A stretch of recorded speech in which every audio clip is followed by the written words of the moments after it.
ആശുപത്രിയിൽ നിന്ന് അബ്ദുൾ റഹീം ചേരുന്നു. അബ്ദുൾ റഹീം, ഇപ്പോൾ ഓരോ ആളുകളെയായി ഇത്തരത്തിൽ പോസ്റ്റ്മോർട്ടം പൂർത്തിയായ ആളുകൾ അവരെ ബന്ധുക്കൾക്ക് വിട്ടു നൽകുന്ന കാഴ്ചകൾ കാണുന്നു. ചില ആളുകൾ അവരുടെ ജീവിതത്തിൽ വലിയ പ്രതീക്ഷയോടെ നിന്ന മനുഷ്യരാണ് ഇത്തരത്തിൽ ഒരു വലിയ ദുരന്തത്തിൽ പൊലിഞ്ഞുപോയത്.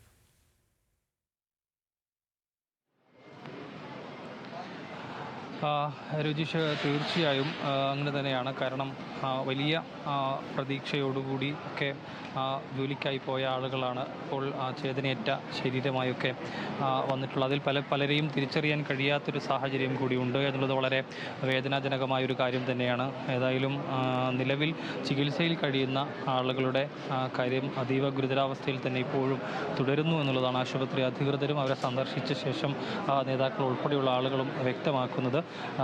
കൂടാതെ നിലവിൽ അതായത് സംഭവ സ്ഥലത്ത് വെച്ച് മരണപ്പെട്ട് ഇങ്ങോട്ടേക്ക് എത്തിച്ച ശരീരങ്ങളിൽ അവർക്ക് പോസ്റ്റ്മോർട്ടം ഉൾപ്പെടെ പൂർത്തിയാക്കി അവരുടെ ബന്ധുക്കൾക്ക് മൃതദേഹങ്ങൾ വിട്ട് നൽകിയിട്ടുണ്ട്. 5 പേരുടെ മൃതശരീരങ്ങൾ ഇതിനോടകം വിട്ട് നൽകിയിട്ടുണ്ടെന്നുള്ളതാണ് നമുക്ക് മനസ്സിലാക്കാൻ കഴിഞ്ഞിട്ടുള്ളത്.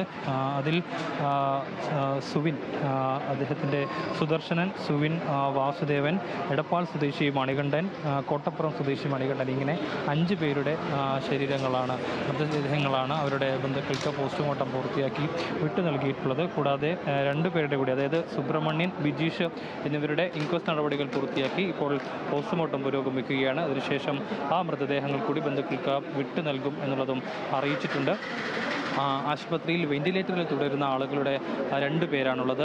ഒന്ന് പ്രവീൺ, അതോടൊപ്പം തന്നെ ഇതിൻ്റെ ഈ വെടിക്കെട്ട് വരെയുടെ ലൈസൻസി ആയിരുന്ന സതീശൻ. അങ്ങനെ 2 പേരുടെയും ആരോഗ്യനില വളരെ ഗുരുതരമായി തന്നെയാണ് തുടരുന്നത്. ഇവർ 2 പേരും വെന്റിലേറ്ററിൽ തുടരുന്നൊരു സാഹചര്യമുണ്ട്. ഏകദേശം 95% മുകളിൽ ഇരുവർക്കും പൊള്ളലേറ്റിട്ടുണ്ടെന്നുള്ളതാണ്. കൂടാതെ ICUവിൽ തന്നെ കഴിയുന്ന, വാർണിംഗ് ICUവിൽ കഴിയുന്ന 3 പേർ, അവരുടെയും നില ഗുരുതരാവസ്ഥയിൽ തന്നെയാണ്. അവർക്കും ഏകദേശം 80% മുകളിൽ പൊള്ളലേറ്റിട്ടുണ്ടെന്നുള്ളതാണ്. ഏതായാലും അവർക്ക് ചികിത്സ നൽകാൻ ആവശ്യമായ എല്ലാ സജ്ജീകരണങ്ങളും ഇതിനോടകം തന്നെ ഒരുക്കിയിട്ടുണ്ട്. വിദഗ്ധ സംഘങ്ങളുണ്ട്. വിവിധ ജില്ലകളിൽ നിന്നുള്ള ഡോക്ടർമാരുടെ സംഘം ഇതിനോടകം എത്തിയിട്ടുണ്ട്. കൂടാതെ ഈ ശരീരാവശിഷ്ടങ്ങളൊക്കെ ഇപ്പോഴും പരിശോധന തുടരുന്ന സ്ഥലത്ത് നിന്ന് ശരീരാവശിഷ്ടങ്ങൾ കണ്ടെടുക്കുന്നുണ്ട്. അത് നേരെ ഇപ്പോഴും ആ തെരച്ചിൽ അവിടെ പുരോഗമിക്കുന്നുണ്ട്. നമ്മുടെ